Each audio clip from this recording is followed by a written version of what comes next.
ఎవరు మాట్లాడి ఇంతకుముందే మాట్లాడుతున్నారు. చిన్నారెడ్డి గారు మాట్లాడినా, ఇంకో రాజగోపాల్ గారు మాట్లాడినా, బాలునాయక్ మాట్లాడినా క్రమశిక్షణ ఉల్లంఘించి కాంగ్రెస్ పార్టీ ప్రభుత్వాన్ని బలహీనపరిచేటువంటి కార్యక్రమాలు ఎవరు చేసినా, ముఖ్యమంత్రి గారిని బలహీనపరిచే, ముఖ్యమంత్రికి కాంగ్రెస్ పార్టీ ప్రభుత్వాన్ని బలహీనపరిచే పని ఎవరు చేసినా వారిపైన కఠినమైనటువంటి చర్య తీసుకోవాలని చెప్పేసి మేము అధిష్టానాన్ని కోరుతా ఉన్నాం. ఎందుకంటే కాంగ్రెస్ పార్టీ ప్రభుత్వం ఇవాళ ప్రజల సంక్షేమం, ప్రజలు ఇవాళ సంతోషంగా ఉన్నారు ముఖ్యమంత్రి గారు రేవంత్ గారి పట్ల. వీళ్ళందరూ మీరు ఎన్ని కుప్పగంతులు వేసినా, మీరు ఎన్ని చేసినా ఈ రాష్ట్రంలో తిరిగి మళ్ళీ కాంగ్రెస్ పార్టీకి అధికారంలో రావడం ఖాయం. రేవంత్ రెడ్డి గారి నాయకత్వంలో రెండోసారి కాంగ్రెస్ పార్టీ అధికారంలోకి వస్తుంది. వారి నాయకత్వంలో కాంగ్రెస్ పార్టీ ప్రభుత్వం ఏర్పడుతుంది. మీరు ఎన్ని కుట్రలు ఇందులో ఉండి చేసినా, వారి ఆలోచనలు మీరు అమలు చేసినా కానీ తెలంగాణ ప్రజలు, తెలంగాణ కాంగ్రెస్ పార్టీ కార్యకర్తలు మళ్ళీ రేవంత్ రెడ్డి గారి నాయకత్వాన్ని బలపరిస్తే ముందుకెళ్తున్నారు. అందుకనే క్రమశిక్షణ చర్యకు లోబడి మొన్న పిసిసి అధ్యక్షులు గారిని కానీ, మేము అదేవిధంగా ఏఐసిసి ఇన్ఛార్జి మీనాక్షి మేడం గారికి కానీ, రాహుల్ గాంధీ, సోనియా గాంధీ, మల్లికార్జున ఖర్గే గారిని కోరుతా ఉన్నాం. కాంగ్రెస్ పార్టీ క్రమశిక్షణ ఉల్లంఘించి మాట్లాడిన వాడికి క్రమశిక్షణ చర్య తీసుకోండి. షోకాస్ నోటితోటి వదిలిపెట్టకండి. ఎందుకంటే వీరందరూ కూడా ఏ వారో బలహీనపరచలేరు, ప్రభుత్వాన్ని బలహీనపరుస్తున్నారు, కాంగ్రెస్ పార్టీని బలహీనపరుస్తున్నారు, మా అందరి భవిష్యత్తును బలహీనపరుస్తున్నారు, తెలంగాణ ప్రజల ఆశలను బలహీనపరుస్తున్నారు. కాబట్టి వారిపైన కఠినమైన చర్యలు తీసుకోవాలి. అది ఎవరైనా కావచ్చు, కులంతో సంబంధం లేదు, హోదాతోటి సంబంధం లేదు. ఎవరు కాంగ్రెస్ పార్టీ కార్యకర్తకు ఎవరైతే కాంగ్రెస్ పార్టీని బలహీనపరచాలనేటువంటి మాట్లాడితే వారిపైన కఠిన చర్యలు తీసుకోవాలని మా అందరి డిమాండ్.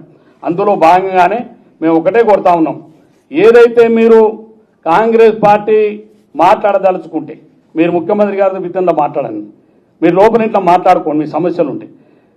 లేదు కాంగ్రెస్ పార్టీ అధిష్టానం రాహుల్ గాంధీ గారు ఉన్నారు, సోనియా గాంధీ గారు ఉన్నారు, ప్రియాంక గాంధీ గారు, మా అధ్యక్షులు ఖర్గే గారు ఉన్నారు, వారి దగ్గర పోయి మాట్లాడి మీరు ఏమన్నా విషయాలు. కానీ మీరు పత్రిక ప్రకారంగా ప్రభుత్వం పైన, ముఖ్యమంత్రి గారి పైన మీరు మాట్లాడే విధానం ప్రతిపక్షాలు ఆయుధాలుగా మార్చి ఇవాళ కాంగ్రెస్ ప్రభుత్వాన్ని బలహీనపరిచే విధంగా చేస్తున్నట్టు విధానం సరైన విధానం కాదు. మీరు అనుకోవచ్చు ఆ టైం వరకు సోషల్ మీడియాలో, ఆ టైం వరకు పత్రికలు పెద్దగా రాగానే ఇవాళ మేము చాలా పెద్దవాళ్ళం అయిపోతున్నాం అనుకుంటారు. కానీ మిమ్మల్ని చూసి కింద గ్రామీణ స్థాయిలో చూస్తున్నాం, గ్రామాల్లో కార్యకర్తలు, ప్రజలు అసహించుకుంటున్నారు మీ యొక్క స్థాయిని చూసి.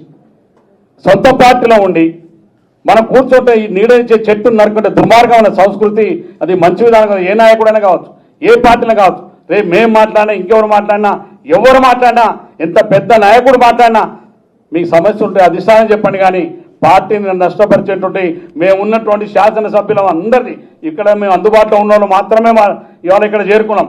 మేము ఉన్నటువంటి శాసనసభ్యులు మా అందరి భవిష్యత్తు, తెలంగాణ రాష్ట్ర ప్రజల యొక్క భవిష్యత్తు, కాంగ్రెస్ పార్టీ భవిష్యత్తు రేవంత్ రెడ్డి గారి నాయకత్వంలో మాత్రమే బలపడుతుంది, ఈ ప్రభుత్వం ఉంటుంది.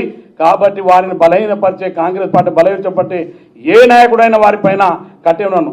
ఇలా సురేఖ గారు నా కూతురుతో మాట్లాడదు, మరి ఎందుకు ఖండించలేదు? మీరు క్యాబినెట్లో ఉంటారు, మీరు పక్కకు లేరు.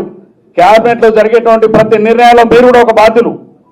అటువంటి ప్రభుత్వ నిర్ణయాల మీద మాట్లాడినప్పుడు మీ కూతురు, మీ కుటుంబంలో మీరు క్యాబినెట్ పదవులు, ఇందులో ఎవరు అర్హత లేని వాళ్ళు, అందరికీ అవకాశం ఉండి అందరూ అర్హత కలిగిన అయినా ప్రభుత్వం పార్టీ నిర్ణయించి మిమ్మల్ని క్యాబినెట్లో తీసుకున్నారు. కొంతమంది తీసుకున్నటువంటి వాళ్ళకి మిగతా మరి ప్రభుత్వాన్ని కాపాడవలసిన బాధ్యత ఇది. రేవంత్ రెడ్డి ఒకరు బలహీనపడితే మనం అందరం బలపడం. రేవంత్ రెడ్డి గారు బలహీనపడితే పార్టీ మొత్తం బలహీనపడుతుంది.